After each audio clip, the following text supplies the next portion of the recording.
জানো তো, সকলের সাথে সকলের যে মতের মিল বা মনের মিল হবেই এমন কোনো কিন্তু কথা নেই।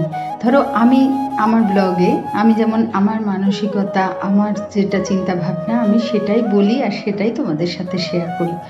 সবাই যে আমার সঙ্গে একমত হবে এমন কোনো কথা নেই। আর যাদের সাথে একমত হবে, যারা একমত হবে বা যাদের আমার কথা ভালো লাগবে বা তাদের মনের কথা বলে মনে হবে, তারা অবশ্যই আমার ব্লগটা দেখবে বা বারবার আমার কথাগুলো শুনতে ইচ্ছা করবে, এইভাবেই চলে আসে।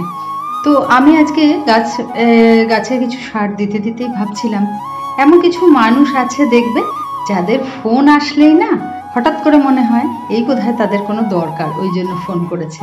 আসলে এই জায়গাগুলো না তারাই সৃষ্টি করে দিয়েছে, কারণ দরকার ছাড়া তারা কোনো দিন খোঁজও নেয় না, তারা কোনো দিন খবরও নেবে না। যখন দরকার তখন দেখবে প্রায়ই তোমায় ফোন করছে, তখন তোমার সময় অসময় বা তোমার কি সেটা তারা কিন্তু দেখবে না।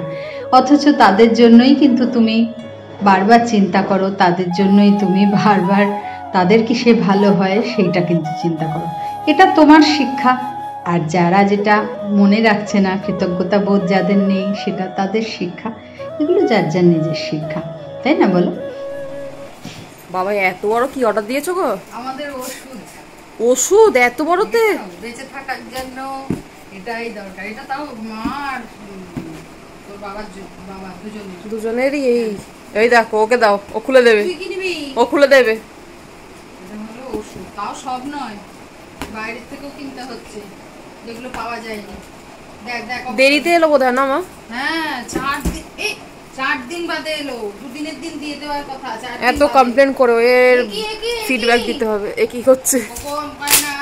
ও খুলে দিচ্ছে, দেখো মা হেল্প করছে, তোমার ছেলে তোমায় হেল্প করছে মা। থ্যাংক ইউ বলো। ওই দেখো খুলে দিচ্ছে। এ বাবা, এটা কি করলি টোটো গাড়ি?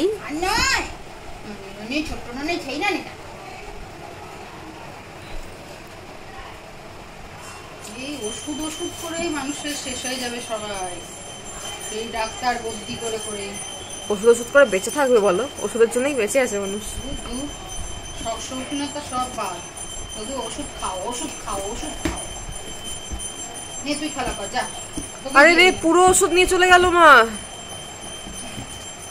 আরে দেখতে হবে রিটার্ন ফিটার্নের কিছু বাকি আছে কিনা। ও কি করে? ও কই দেয়? বাবা এই কি দাঁত! আরে পুরো ছিঁড়ে দিচ্ছে মা। মা রিটার্ন সিরিয়াসলি মজা করছিল।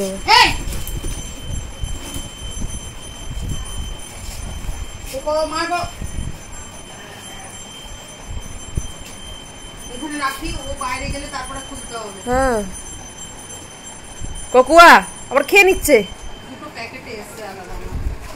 মারে মা, কাঁচি ফাঁচির দরকার হয়নি বাবাই, ওটা খোলার জন্য কাঁচি ফাঁচির দরকার হয়নি। তোমাদের পুত্রই ওটাকে খুলে দিয়েছে। সামনে নয়, মাকে অ্যাটাক করেছিল।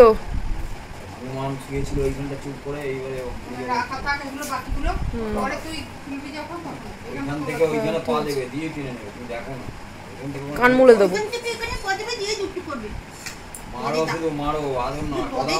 বদাম করে দাও, লেজ গুটিয়ে আমি রান্না করি।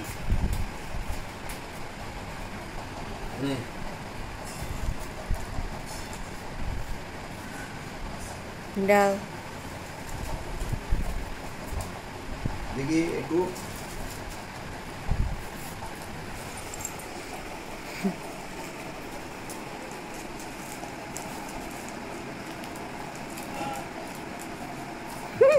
ও তেলে কি ওই দেখ না।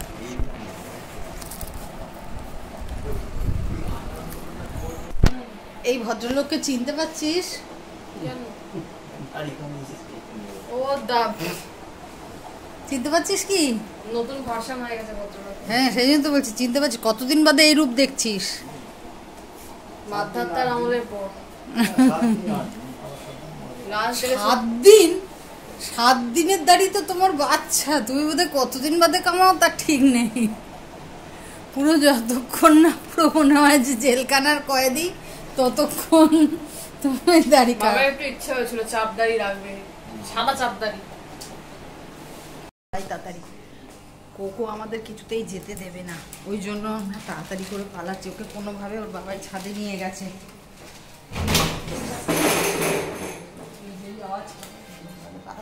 আমি নেমে গেলাম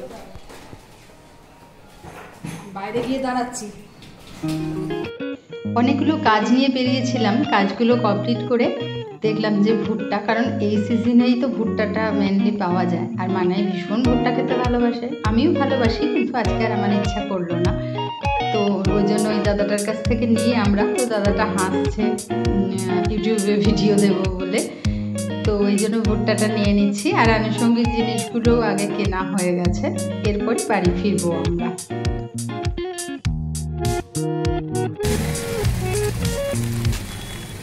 আমি অরুণ, তার সঙ্গেই দেখছো ও কি অবস্থা, চপটা এদিকে, তা বলছি না সব একসঙ্গে।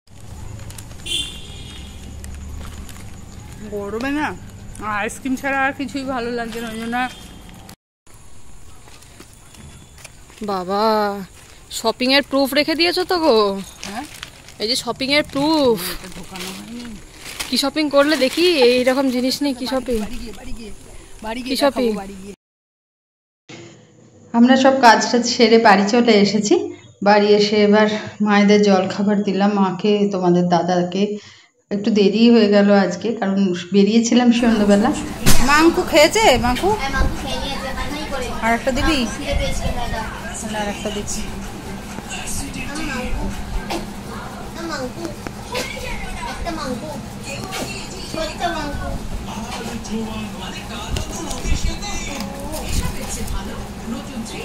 এনে মাংকুর জন্য আর একটা নেই, আমি আর একটা খাই।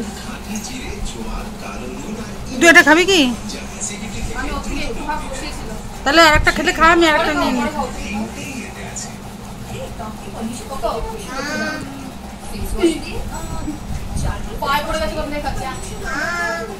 কি শপিং করলে দেখি? অনেক কিছু করেছি। এটা হচ্ছে ডাল করবি, এটা হচ্ছে অ্যালামন্ডা, আমার একটা অ্যালামন্ডা আছে, এটা একটা অন্য ভ্যারাইটির অ্যালামন্ডা। এই না অনেক কষ্ট এনেছি। আর এই ফুলটার নাম জানি না, এটা যদি গাছটা বাঁচাতে পারি ভীষণ সুন্দর হয়।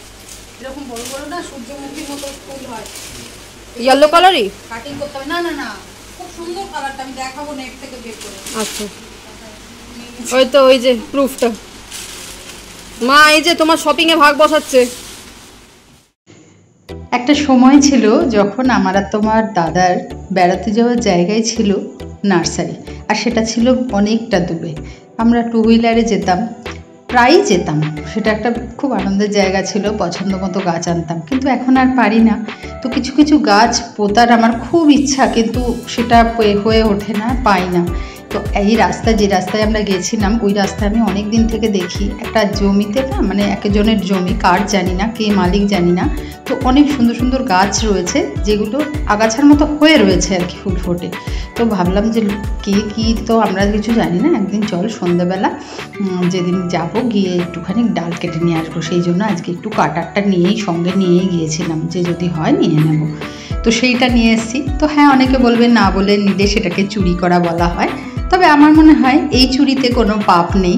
তার কারণ হচ্ছে হয়তো এই আগাছাগুলো তারা ফেলেই দিত কেটে, সেখান থেকে আমি নিয়ে আবার নতুন চারা সৃষ্টি করছি, মানে আবার গাছ তৈরি করছি।